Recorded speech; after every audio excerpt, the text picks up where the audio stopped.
Assalamualaikum warahmatullahi wabarakatuh. Perkenalkan, kami dari kelompok 2. Di sini kami akan mempresentasikan hasil kerja kelompok kami dalam tugas Filosofi Pendidikan Indonesia. Perkenalkan anggota tim kami, yang pertama Revi Durotun Naziroh, yang kedua Fitria Musyahidah, yang ketiga Hemalia Nanda Putri, yang keempat Indra Kurniati, yang kelima Intan Fikri Azami, yang keenam Umita Permatasari, dan yang ketujuh Rofika Nuraini.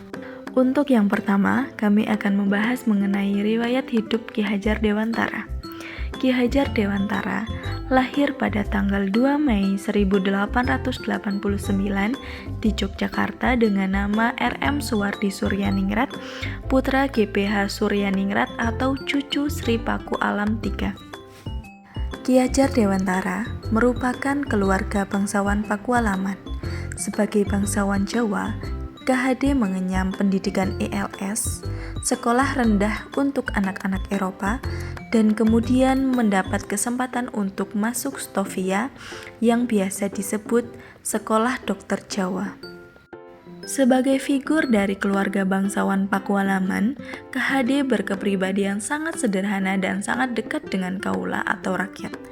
Jiwanya menyatu lewat pendidikan dan budaya lokal guna menggapai kesetaraan sosial politik dalam masyarakat kolonial. Keteguhan hatinya untuk memperjuangkan nasionalisme Indonesia lewat pendidikan dilakukan dengan resistensi terhadap undang-undang sekolah liar. Perjuangannya di bidang politik dan pendidikan inilah kemudian pemerintah Republik Indonesia menghormatinya dengan berbagai jabatan dalam pemerintah RI. Mengangkat KHD sebagai Menteri Pendidikan dan Kebudayaan pada tahun 1950. KHD mendapat gelar Dr. Honoris Causa dari Universitas Gadjah Mada pada tahun 1959.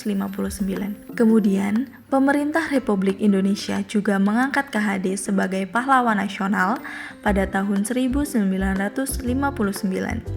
Meski perjuangannya belum selesai untuk mendidik putra bangsa, jelas KHD mempelopori lahirnya pendidikan di Indonesia. KHD wafat pada tanggal 26 April 1959 dan dimakamkan di pemakaman keluarga Taman Siswa Wijaya Brata, Yogyakarta. Materi selanjutnya yaitu tentang dasar-dasar pendidikan Ki Hajar Dewantara. Ki Hajar Dewantara memiliki keyakinan bahwa untuk menciptakan manusia Indonesia yang beradab, maka pendidikan menjadi salah satu kunci utama untuk mencapainya. Berikut adalah dasar-dasar pendidikan Ki Hajar Dewantara antara lain. Yang pertama, dasar pendidikan yang menuntun.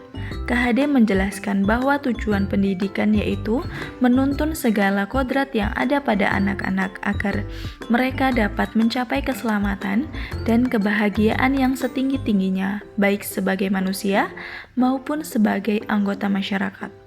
Oleh sebab itu, pendidik itu hanya dapat menuntun tumbuh atau hidupnya kekuatan kodrat yang ada pada anak-anak, agar dapat memperbaiki lakunya, hidup dan tumbuh kembangnya kekuatan kodrat anak. Yang kedua, yaitu kodrat alam dan kodrat zaman. Kodrat alam berkaitan dengan sifat dan bentuk lingkungan di mana anak berada, sedangkan kodrat zaman berkaitan dengan isi dan irama. Ki Hajar Dewantara hendak mengingatkan pendidik bahwa pendidikan anak sejatinya menuntut anak mencapai kekuatan kodratnya sesuai dengan alam dan zaman.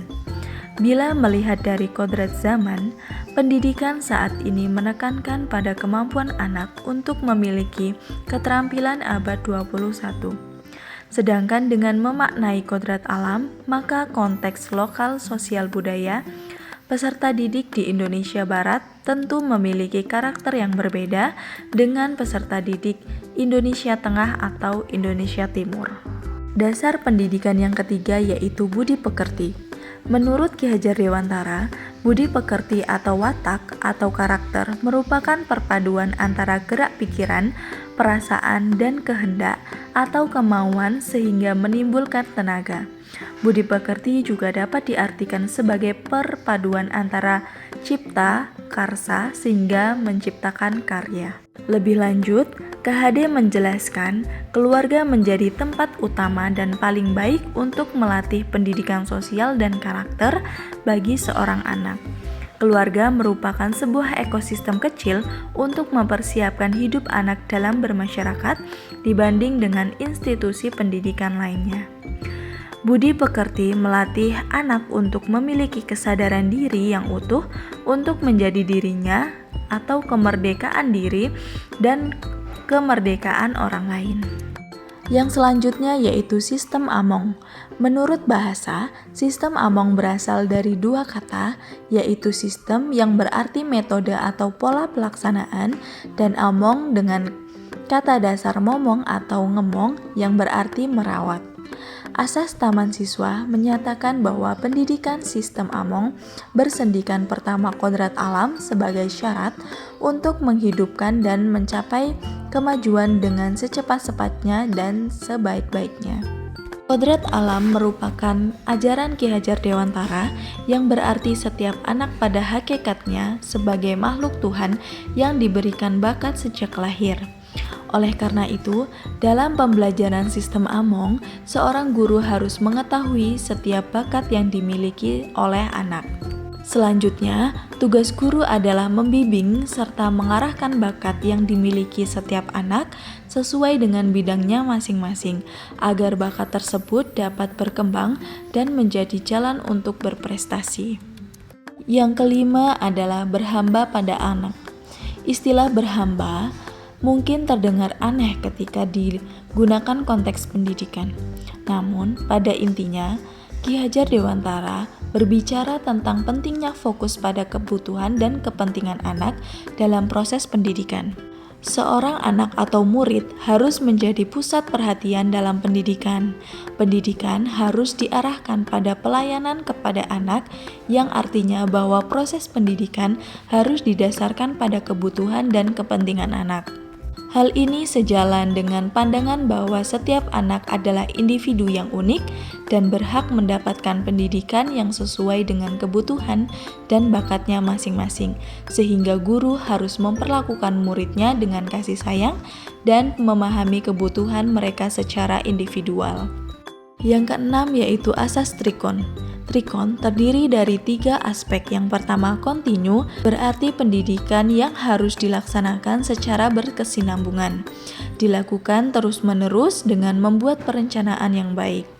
Yang kedua, konvergen, berarti pendidikan yang dilakukan bisa mengambil dari berbagai sumber di luar negeri, namun harus disesuaikan dengan kebutuhan yang kita miliki sendiri.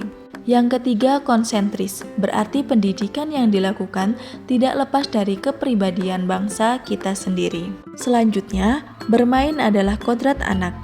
Bermain adalah kodrat anak yang harus kita timbulkan di dalam kelas dengan memberikan sebuah permainan yang menarik tetapi tetap terhubung dengan materi pembelajaran, sehingga permainan di dalam kelas menjadi bagian pembelajaran di sekolah. Karena disitulah pikiran, perasaan, kemauan, tenaga anak dapat terasah. Ketika pembelajaran di kelas, peserta didik sering tidak memperhatikan penjelasan guru. Maka dari itu, seorang guru harus menggunakan metode atau model pembelajaran yang menarik dan menyenangkan agar sesuai dengan kodrat anak. Dengan bermain, peserta didik dapat mengolah cipta dan rasa peserta didik sehingga menjadi sebuah karya dan budi pekerti. Yang terakhir adalah tripusat pendidikan. Dalam pendidikan anak, ada 3 tempat penting yang menjadi pusat pendidikan bagi mereka. Yang pertama, keluarga. Keluarga adalah pusat pendidikan pertama yang penting dalam membentuk karakter anak. Kemudian, sekolah. Sekolah bertanggung jawab untuk memberikan pengetahuan dan keterampilan yang dibutuhkan dalam kehidupan. Selanjutnya yang ketiga, masyarakat. Masyarakat sebagai pusat pendidikan yang terakhir bertugas membantu membentuk karakter anak dan mempersiapkannya untuk kehidupan sosial. Ki Hajar Dewantara memandang pendidikan sebagai tanggung jawab bersama antara keluarga, sekolah, dan masyarakat.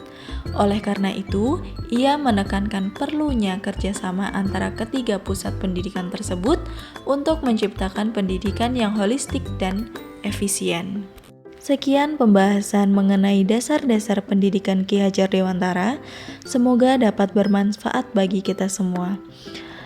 Kami meminta maaf apabila terdapat kesalahan. Kami akhiri, wassalamualaikum warahmatullahi wabarakatuh.